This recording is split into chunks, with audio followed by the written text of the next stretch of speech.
जो होता है वो 3 तरीके से किया जाता है बेटा। फॉरेन ट्रेड जो होता है वो 3 टाइप से होता है। एक होता है इंपोर्ट, एक होता है एक्सपोर्ट और एक होता है इंपोर्ट एक्सपोर्ट, जिसको सेकंड कैटेगरी में बोला जाता है री एक्सपोर्ट। ध्यान से सुन लेना, यहाँ की जगह आ सकता है पुनर्निर्यात। आयात निर्यात को क्या दे देगा वो? पुनर्निर्यात। समझ में आ गया? अब आयात का मतलब ये होता है कि जब कोई कंट्री दूसरी कंट्री से अपने यहाँ कोई गुड्स क्या करती है बेटा? मंगाती है। जैसे इंडिया ने बाहर से कोई मटेरियल अपने यहाँ मंगाया तो ये इंडिया के लिए इंपोर्ट हुआ, ठीक है। और हमने यदि हमारी कंट्री से किसी अदर कंट्री को हमने क्या करा बेटा? कोई मटेरियल सेंड किया तो वो हमारे लिए एक्सपोर्ट हुआ और उसके लिए इंपोर्ट। तो इंपोर्ट एक्सपोर्ट तो समझ में आता है कि इंपोर्ट क्या और एक्सपोर्ट क्या है। यहाँ वर्ड क्या पूछ रहा है वो? इंपोर्ट एक्सपोर्ट क्या होता है, मतलब री एक्सपोर्ट क्या होता है। अब किसी गुड्स को कोई कंट्री इस पर्पज से बुलाती है, किसी और से हम हमारे यहाँ मटेरियल इसलिए बुलवा रहे हैं कि उसका इस्तेमाल हम हमारे देश में नहीं करेंगे, बल्कि हम उसको किसी दूसरी कंट्री को क्या कर देंगे बेटा? सेंड कर देंगे। पहले हम इंपोर्ट करेंगे लेकिन हम उसको अपने यहाँ यूज नहीं करेंगे, उसको किसी अदर कंट्री को क्या कर देंगे और सेंड कर देंगे। तो पहले हुआ इंपोर्ट, फिर हुआ एक्सपोर्ट। तो ये क्या कहलाता है? Import export. दूसरे वर्ड में इसको बोलते हैं री एक्सपोर्ट। समझ में आ गया? एग्जाम्पल लिख सकते हैं, अमेरिका से हमने कोई गुड्स मंगाया इंडिया में और इंडिया ने उठा के उसको किसको दे दिया? श्रीलंका को दे दिया, बांग्लादेश को दे दिया। तो वो गुड्स क्या हो जाएगा? Import export. मतलब ट्रांजेक्शन क्या कहलाएगा? Import export. मतलब आयात निर्यात।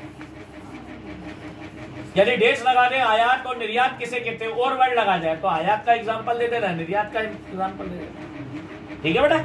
मतलब इंपोर्ट का अलग कर देना और एक्सपोर्ट का। Container, what is a container? अभी ये क्वेश्चन बहुत आने का चल रहा भैया, पढ़ लेना थोड़ा ध्यान से, कभी बाई चांस आ जाए कल। व्हाट इज अ कंटेनर क्या है? कंटेनर क्या होते हैं बेटा? बड़े बड़े क्या होते हैं बेटा? लोडिंग करने के लिए, मतलब एक्सपोर्ट करने के लिए जो बड़े बड़े क्या होते हैं बेटा? डब्बे बनाए जाते हैं, मतलब ब्लॉक बनाए जाते हैं, उसे कहा जाता है कंटेनर। सामान को लाने ले जाने के लिए स्पेशली कहाँ पे यूज होते हैं मालूम है? ये पोर्ट पर। वाटर ट्रांसपोर्ट में कंटेनरों का यूज किया जाता है। हमारे यहाँ कंटेनर यूज नहीं होते, याद रखना। नॉर्मल जगह पे सड़क वड़क पे कंटेनर यूज नहीं होते। कंटेनर बड़े बड़े मिलों में या इंपोर्ट एक्सपोर्ट जहां पे, सॉरी, सी पोर्ट पे होते हैं। कहां पे होते हैं? सी पोर्ट पे, जहां पर जहाज के माध्यम से सामान जाता है या लाया जाता है, कंटेनर, ठीक है। चलो आगे दे रखा है वन्य जीव संरक्षण अधिनियम 1972 को समझाइए। Explain wild life protection act 1972। कल हमने इस पर बातें करी थी 3-4 बार। पहला 1972 में इंडियन गवर्नमेंट ने वाइल्ड लाइफ को प्रोटेक्ट करने के लिए एक एक्ट बनाया है जिसे क्या कहते हैं? Wild life protection act. दूसरा क्या लिखेंगे? इसके अंदर शिकार पे प्रतिबंध लगाया, हंटिंग पर बैन करा गया। हंटिंग बैन है। एफॉरेस्टेशन, ठीक है, डिफॉरेस्टेशन को भी कंट्रोल किया गया है। पेड़ों की कटाई भी आप नहीं कर सकते हैं, ठीक है। स्मगलिंग नहीं कर सकते। काय की स्मगलिंग नहीं कर सकते? वन्य प्राणियों की, जानवरों की स्मगलिंग नहीं कर सकते। समझ में आ गया? इसी के अकॉर्डिंग फॉरेस्ट को भी क्या कर दिया है? प्रोटेक्टेड डिक्लेयर कर दिया है। समझ में आ गया? हाँ बेटा। बर्ड सेंचुरीज, एनिमल के लिए क्या है बेटा? National park. समझ में आ गया? बायोस्फीयर रिजर्व, ये सब डिक्लेयर कर दिए गए। जैव आरक्षित क्षेत्र, रिजर्व पार्क, जू पार्क, ये सब इसी के अंदर आएगा। ये सारी बातें उसमें लिख देगा। क्लियर? वन और वन्य जीव संसाधनों के प्रकारों को समझाइए। अब वन के प्रकार की बात कर रहा है, वो कल बात करी थी। कौन कौन से? आरक्षित, संरक्षित और अवर्गीकृत। 50% आरक्षित है, संग्रह, और प्रोटेक्टेड कौन से हो गए? संरक्षित कौन से हो गए?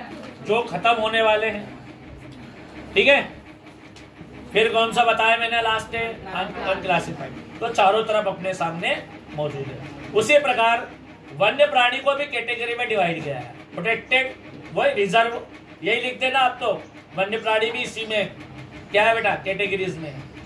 ऐसी ब्रीड्स, ऐसी प्रजातियां जो विलुप्त होती जा रही हैं, उनको क्या करने के लिए, प्रोटेक्ट करने के लिए क्या है, रिजर्व बना दिया है। ठीक है बेटा। आगे देखिए मुद्रा क्या है, कल बताइए थे मुद्रा क्या है, इसके कार्य लिखिए, इसके कार्यों को समझाइए। ठीक, तो मुद्रा क्या होते हैं भैया, जिस भी चीज को हम मनी के रूप में यूज करते हैं, मतलब गवर्नमेंट क्या करती है बेटा, मीडियम ऑफ एक्सचेंज में हम जिस भी चीज को क्या करते हैं बेटा, गवर्नमेंट अप्रूवल दे देती है, तो वो क्या कहलाती है, मनी। मतलब सरकार द्वारा वह वस्तु जिसे क्या है विनिमय में यूज करने की परमिशन दे दी जाती है, वो क्या कहलाती है आपकी, जिसमें क्या होती है, परचेसिंग पावर होती है, क्रय शक्ति होती है। समझ में आ गया। और सबसे बड़ा काम है मुद्रा का कार्य, क्या बताया था कल परसों अपन ने, एक्सचेंज, विनिमय का माध्यम, मीडियम ऑफ एक्सचेंज। ठीक है। फिर क्या कर सकते हैं, वैल्यू, किसी भी वस्तु की वैल्यू माप सकते हैं, मूल्य का मापन, मूल्य का बताया था। पेन हाथ में रख के याद हो तो, पेन कितने का, ये कागज कितने में प्रिंट कराया तुमने, 10 रुपए में, तो मतलब कागज की वैल्यू कितनी हो गई, 10 रुपए। मतलब मनी है तो हम उसको किसी भी चीज को क्या कर सकते हैं, वैल्यू को फाइंड आउट कर सकते हैं। फिर मनी को अपन क्या कर सकते हैं, ट्रांसफर कर सकते हैं, ये भी उसका काम है। वन प्लेस से सेकंड प्लेस ला ले जा सकते हैं आसानी से, ये फंक्शन ऑफ मनी। ठीक है बेटा। आगे दिया मुद्रा विनिमय का एक माध्यम है, समझाइए। ये तो आप बता देंगे आप, है ना। देखो भाई, जब मुद्रा का मेन कार्य क्या है बेटा, मीडियम ऑफ एक्सचेंज, उसी के नीचे उन्होंने एक फंक्शन दे दिया है ना, currency is the medium of exchange explain. जो भी करेंसी होती है वो मीडियम ऑफ एक्सचेंज में यूज की जाती है।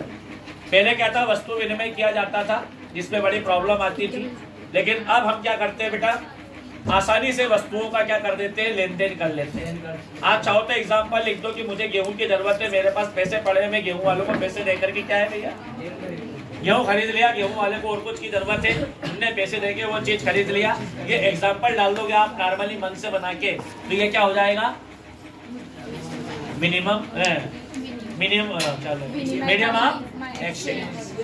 ठीक है बेटा।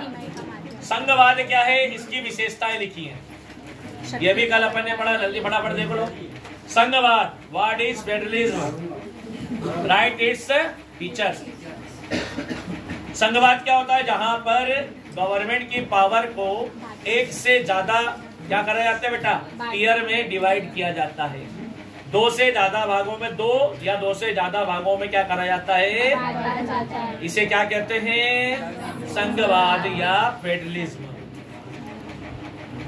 क्या क्या विशेषता बताई थी, डुअल गवर्नमेंट, कितनी गवर्नमेंट होती है, डिवीजन ऑफ पावर, पावर को क्या कर देते हैं, डिवाइड कर देते हैं। समझ में आ गया। पावर का डिवीजन याद कर लो, 1 लिस्ट, 2 लिस्ट, 3 लिस्ट बताई थी, यूनियन लिस्ट, स्टेट लिस्ट, याद आ रहा है, हाँ बेटा। सुप्रीम कोर्ट में 2 राज्यों में विभाग, हाँ। और उसके अलावा क्या होता है, क्या होता है उनका, क्या होता है, क्या बोले, इकोनॉमिकल क्या होती है, उनके पास फ्रीडम होती है। दोनों गवर्नमेंट के पास अपने अपने क्या होते हैं बेटा, कार्य क्षेत्र होते हैं। कार्य क्षेत्र मतलब उनके जो कार्य करने का लिमिटेड एरिया होता है। फिर सुप्रीम कोर्ट जो होती है वो पावरफुल होती है। कॉन्स्टिट्यूशन कैसा होता है, जहां पर फेडरलिज्म होगा, कॉन्स्टिट्यूशन कैसा होगा, राइटिंग वाला, याद रख लो, मैंने बताया था। सुप्रीम कोर्ट क्या होती है, पावरफुल होती है। यदि दोनों में यदि कोई कंफ्लिक्ट होगा, कौन सी गवर्नमेंट में, सेंट्रल गवर्नमेंट, स्टेट गवर्नमेंट में, तो वो क्या करेगा, जुडिशरी सिस्टम क्या करेगा, उसको कंट्रोल करेगा, डिसीजन लेगा। ठीक है। तो ये हो जाता है आपका फेडरलिज्म की कैरेक्टरिस्टिक या फीचर्स। आगे दिया, सत्ता के विकेंद्रीकरण से क्या आशय समझाइए, है ना। What do mean by decentralisation of power, explain. देखो भाई, डिसेंट्रलाइजेशन कल अपन ने पढ़ा था, फिर सही लो। डिसेंट्रलाइजेशन का मतलब होता है जहां पर सरकार की शक्तियों को 1 नहीं, 2 नहीं, 3 नहीं, 4 नहीं, ठीक है, कंट्री की आवश्यकता के अनुसार कई भागों में क्या कर दिया जाता है, डिवाइड कर दिया जाता है। और सबके पास अपनी अपनी इंडिविजुअल पावर होती है, व्यक्तिगत या स्पेशल पावर होती है। समझ में आया क्या? जैसे इंडिया में क्या कर रखा है बेटा, विकेंद्रीकरण को अपनाया गया, मतलब शक्ति का विभाजन कर दिया गया है। कितनी जगह पर? 3 जगह पर। केंद्र सरकार की शक्ति अलग है, राज्य सरकार की अलग है और लोकल गवर्नमेंट की अलग है। और ये क्यों किया जाता है? ताकि कंट्री को प्रॉपरली क्या किया जा सके बेटा, चलाया जा सके। और इंडिया में क्यों करा गया विकेंद्रीकरण, यह भी मैंने आपको बताया था। इंडिया वर्ल्ड में पॉपुलेशन में 2nd पोजीशन पर आती है। इंडिया एक बड़ी कंट्री है। यहाँ पर जितने बड़े बड़े क्या है बेटा, यूरोप में कंट्रियां हैं, उतनी बड़ी यहाँ पे क्या है, स्टेट। इसलिए इंडिया में क्या करा गया है, डिसेंट्रलाइजेशन, पावर का विभाजन, शक्ति का विभाजन। जब शक्ति एक जगह केंद्रित ना करते हुए उसको कई भागों में क्या कर दी जाता है बेटा, डिवाइड कर दिया जाता है, तो उसे कहते हैं विकेंद्रीकरण, डिसेंट्रलाइजेशन। समझ में आ गया? ये आप डेफिनेशन में लिख सकते हैं। बाकी आप मैप दे रखा हूं उन्होंने, भारत के मानचित्र